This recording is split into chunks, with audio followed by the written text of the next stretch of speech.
we all as therapists make mistakes. I've made mistakes. I've caused harm. I think it's important that we acknowledge that, because when we acknowledge that we hold that power and that we can make mistakes, that's the place that we get to learn from, and that's the place we get to do better.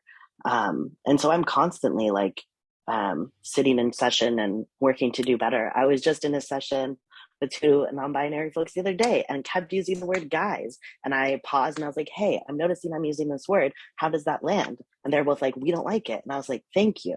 And so then I was noticing shifting my language, because it's a word I use all the time because I hang out with a bunch of dudes. So I like was just noticing and being like in that uncomfort as the person who's really good at this. So like if I am good at this and I make mistakes, like I expect everyone to. The whole point is that we're here to work and do better and acknowledge our mistakes, and then also seek consultation with people with lived experience so that they can help guide you in a way to do better. I don't expect people to be like understand gender and the complexity of how that can look unless they've done this own work themselves. And I encourage, so the first thing I do with therapists when I'm consulting with them is I start to help break down, like, how do they know their gender? What was their gender exploration process look like? Because it's not something that was necessarily taught to me when I was growing up. And we all have a gender and sexuality, right? There's just dominant genders and dominant sexualities that we're taught are ours, until we really look in and say, like, what is our gender? What is our sexuality? How do we know that?